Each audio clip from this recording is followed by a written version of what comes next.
consider for a moment where we are and what you've just heard.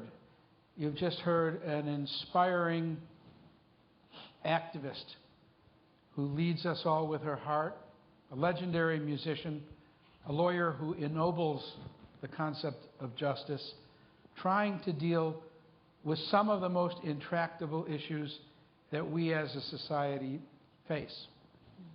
This is an amazing venue and an amazing audience with whom to have that conversation. So please come and ask us questions. And while you're hopefully coming, I'll put one question to the panel. In the context of the struggle for social justice, for trying to create a more equitable, more stable, and more sustainable world, where do corporations play? We're certainly seeing a movement for corporate social responsibility. John Chambers talked about it. It's part of the fabric of Google and many other companies that have come out of this moment in time. But what do you see that corporations can do, and what would be your admonition to this group? Majora? We're all in this together, and I think that there's opportunities for the kind of crazy, strange bedfellows that my agency has been really good at creating in order to actually make some things happen. I'm really serious that America, given who we are, needs to lead in terms of using equality, as a way to profit us all.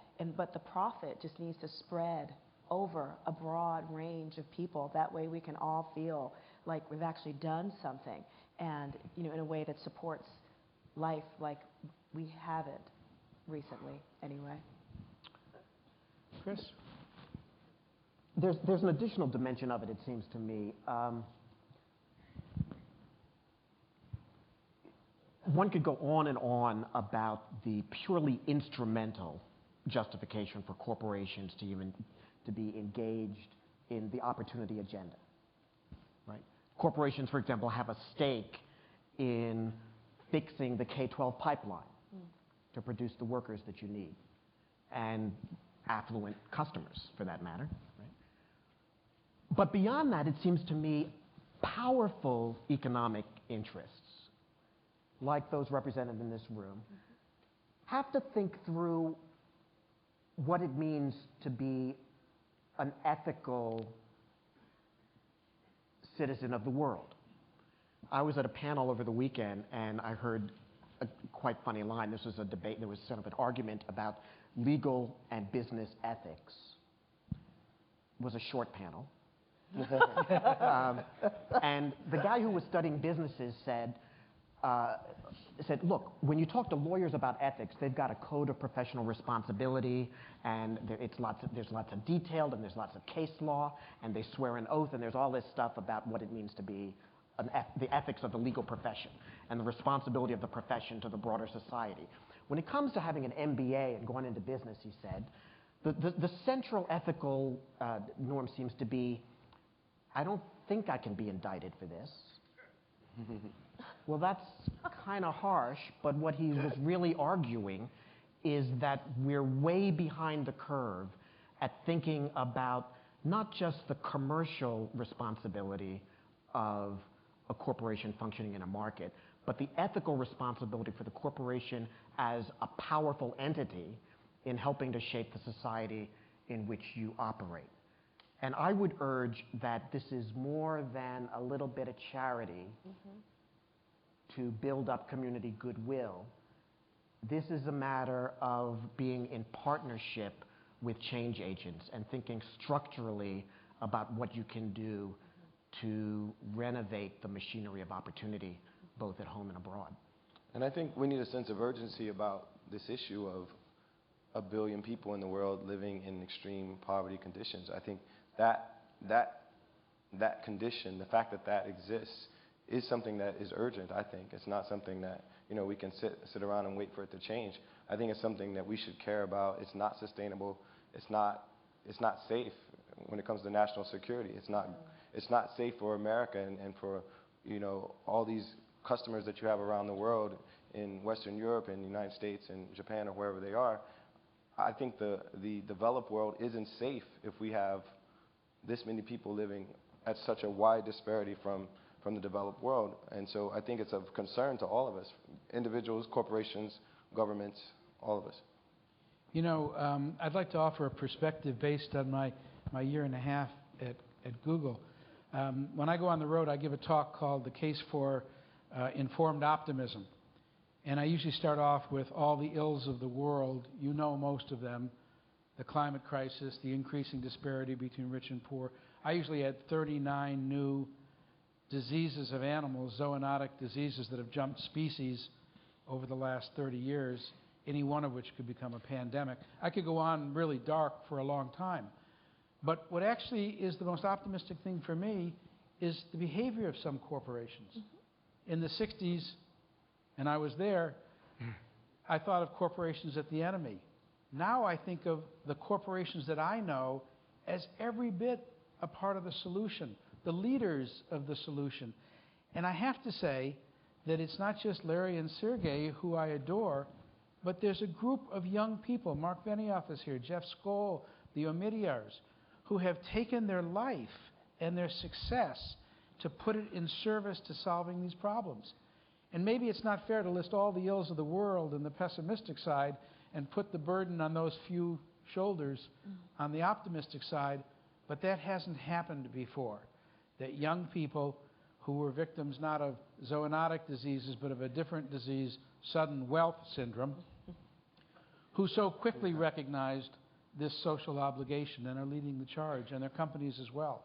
So I've certainly come to a different point of view in that regard. Larry, let me just say that's great, but I would just identify one hazard in this, and it's a hazard that's not unique to corporations. You see the same problem with foundations as well, and that is the how do I put it? Well, this is just among friends, right? The arrogance that comes with wealth.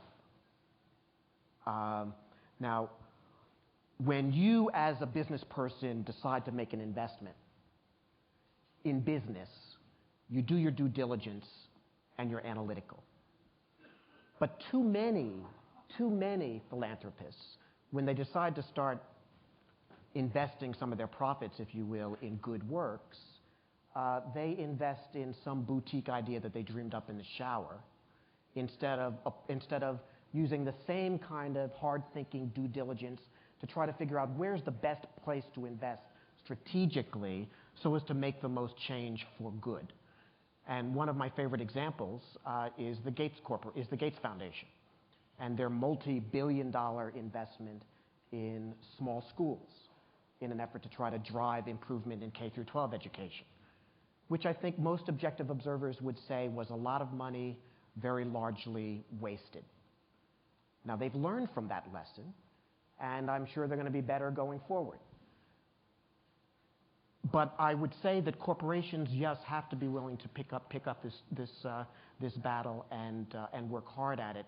But you got to do it with the same smarts you use when you're producing a new product or entering a new market, because it ain't easy. Not easy. And please identify yourself and ask your question. Hi, I'm Farhad Mohit. I actually forgot my question and it came back to me.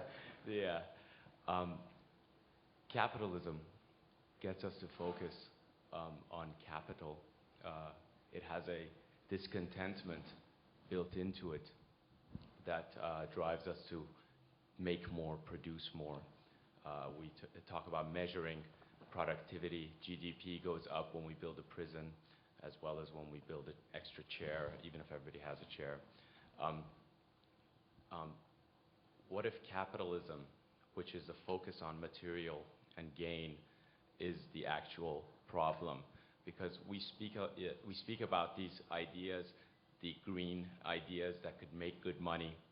What if social justice doesn't make money? It actually loses money. What if capitalism is built on exploiting that strategic or advantage to your gain, which means to hoard as much for yourself as possible? I know there's examples. Certainly Google is a good example right now of a corporation that also has an ethical side. but it is also accumulating quite a bit of wealth disproportionately, not necessarily sharing it with everybody else equally. What if capitalism is the problem that is pulling us away from focusing on living an examined life or a spiritual life, as Chris pointed out, which means more than just money matters. And what if it's running somewhat unbridled by these large corporations who will, if they act too ethically, lose money and therefore not be competitive? How does a panel think we can solve that spiritual crisis, probably, to balance out the capitalism, or do you think I'm off my rocker, which could be possible? No, I'm just really glad that the first question wasn't tough and wouldn't get us into trouble. Chris? Well, yeah, look, this to me is the distinction between capitalism as ideology and capitalism as tool. And in my judgment, the danger is when capitalism becomes, in Ayn Rand fashion, an ideology that is the be-all and end-all, that is a totalizing sense of what humanity is and what our value structure is, et cetera, as opposed to capitalism being a tool that we use for certain purposes. So democratic capitalism, in which this tool is harnessed and regulated for democratically designed ends, I think is the best invention to date for the creation of opportunity. But the problem is democratizing it with the kind of values and the kind of sense of community that allows it to promote rather than suppress human potential. Mm-hmm. You know, I have to say, working in Africa and trying to work to mitigate the effects of poverty, I yearn for more capitalism. Yeah. I yearn for those engines of wealth accumulation that lead to job creation. I yearn for a Silicon Valley that had the ability to take excess capital and put it to use in creating new ventures that would lead to more jobs.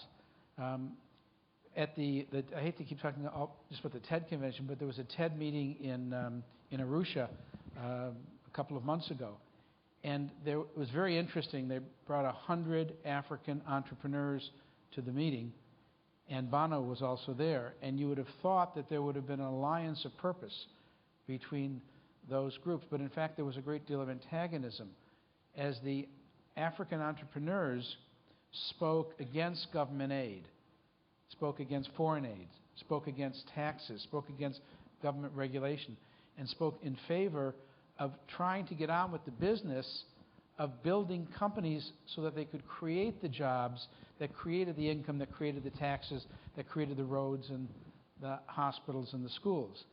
I think Jeff Sachs would argue there's a generation lag time, and the first entrepreneurs will not be able to create enough excess capital, and you're going to need the government subsidies and the foreign aid to build that infrastructure. I think it's a really difficult time because the models that we have are each unique to the culture and the country. We haven't found extensible and generalizable models. And I argue one other point, which I think the old words of capitalism and socialism are just that. I think they're old words. I think they almost belong, as someone once said, in the dustbin of history. Because the engines of our societal growth, while they may look like they're capitalism, they aren't anything like that word in the old days. We need to not worry so much about these labels. We need to find ways to give people a decent job and a livelihood and a purpose in their life and a way to be part of the greater community. And if that is capitalism, I'm all for it. Whatever lets people have that degree of hope and expression in their life, I think, is what we all aspire to. Yeah, and it's funny, the idea of capitalism as ideology, and you notice it when you see the healthcare debate right now. As soon as someone talks about involving the government at all, everyone's like, well, the Republicans will say, well, they want to socialize medicine. So they're basically saying the commies are coming. And as if there are only two choices. You're Right. either communist or you're capitalist. Right. And those are the only two choices that there are. Obviously, there's a lot of in between, and there's ways to make capitalism more practical and make it more compassionate than it is right now. So we've got time for, I think, 2 more questions. We've got a hand, and we've got people standing by the microphone. If the hand moves to the microphone, we'll have time for 3 quick questions. Sir. My name is Hashim. I work at Goodby Silverstein and Partners in San Francisco, an ad agency. I actually started my career at the United Nations, and I moved from the UN to business because I thought the private sector could be more impactful and more efficient at having some change in the world, whether it's good or bad. But what I've sort of found that I want to ask this panel about is there seems to be a lack of commitment within business to that. And what I mean is we can't even keep a CMO in a major company for more than 2 years. Business strategies change. So while I think that business reflects a need to do good in the world, to create social capital as much as tangible capital or financial capital, we can't keep our own strategies lined up. How can we sort of incorporate this to have that commitment? And I think within that question as well is how can someone like me, who is not in a boardroom and cannot make those kinds of decisions or urge them, have some impact in a company like that? Let me ask the next 2 questioners to ask their questions, and we'll all try to, in some ways, build a stew out of that. Well, it's a related question, so I think it might work. My name is Sharif Azad. I'm a multimedia artist based in San Francisco. I've heard some comparisons to the Marshall Plan in some of this discussion, and I'm reminded of a book called Plan B 2.0, whose author's name escapes me right now. But Lester Brown. Yes, and he calculates a budget in that book. Actually, itemizes a budget for bringing the Earth and humanity back from the brink, addressing climate change, universal health care, primary education. That comes to approximately $160 billion a year over 10 years, which, as we know, is a fraction of our annual military budget. So to paraphrase Buckminster Fuller, how can we transform killing Re into living Re? How can we, through the private sector, through the public sector, reallocate those resources? And the last questioner will be Bobby Ware from the Grateful Dead, and I think you should properly ask your question to John Legend and pass the generational social responsibility and music torch. Love to. Actually, John, I have a little chat to have with you. We'll talk after this. Yeah. But I was leafing through the program here, and at the end of the new responsibility paragraph, it says, "And corporate and personal responsibility is no longer an option. It's an requirement." Now, in the paper yesterday on the financial page, there was a little article on how industries in this neck of the woods, in this general area, were grouping together to fund efforts to get green or sustainable industries forwarded through Washington. They were that's what they're doing. Why can't these same people? I'm sure they all.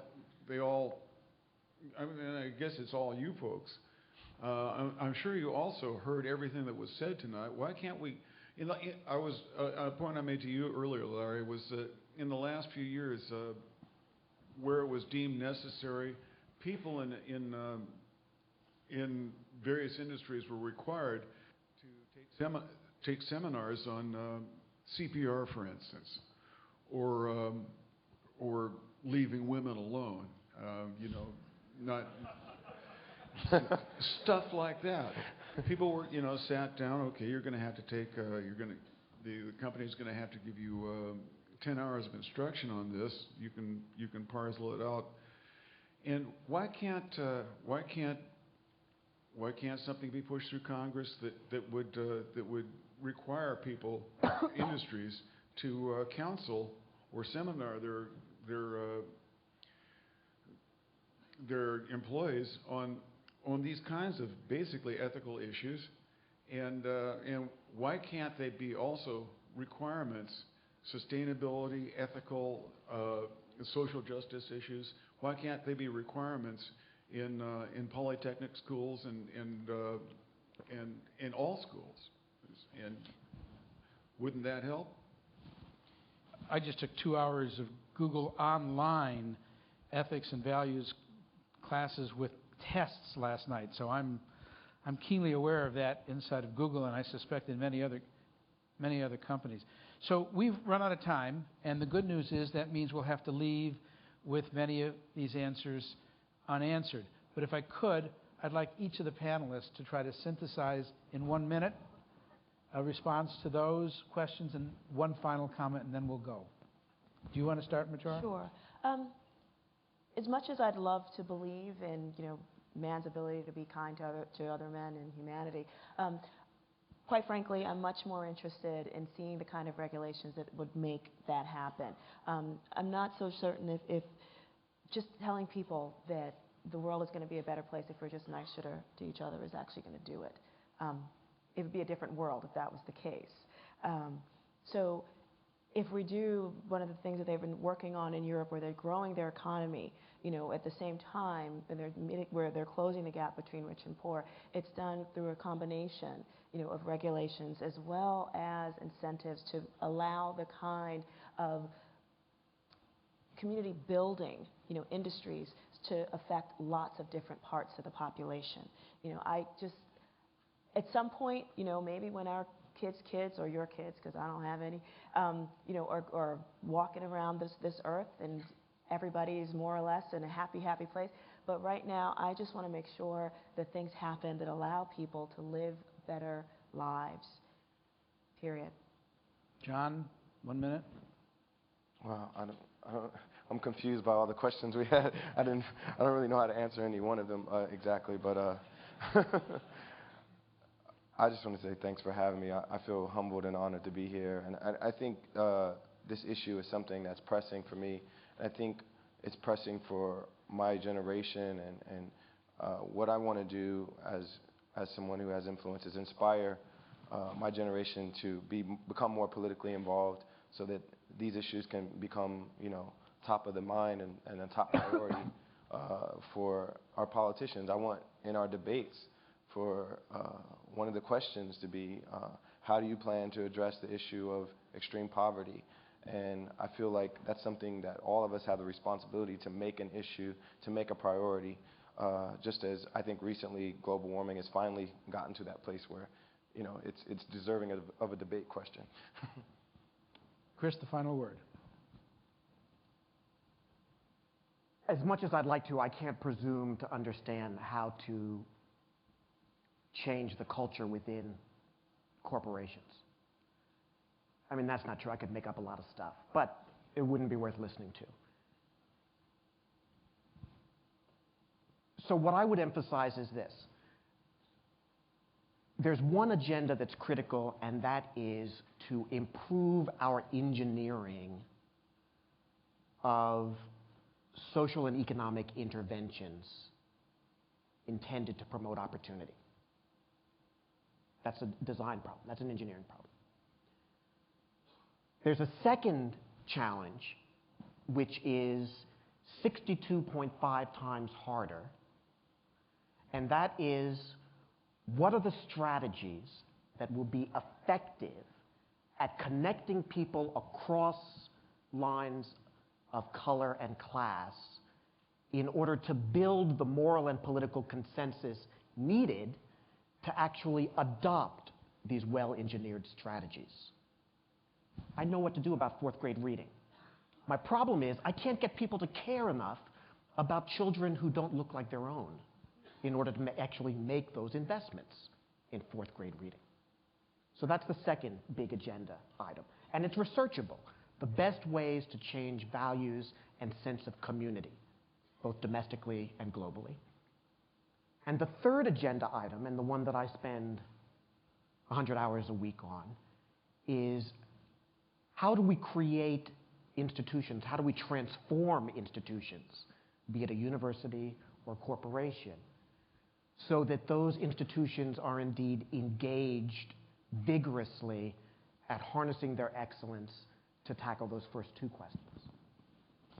And that'll be the final word. I want to thank our panel and the audience.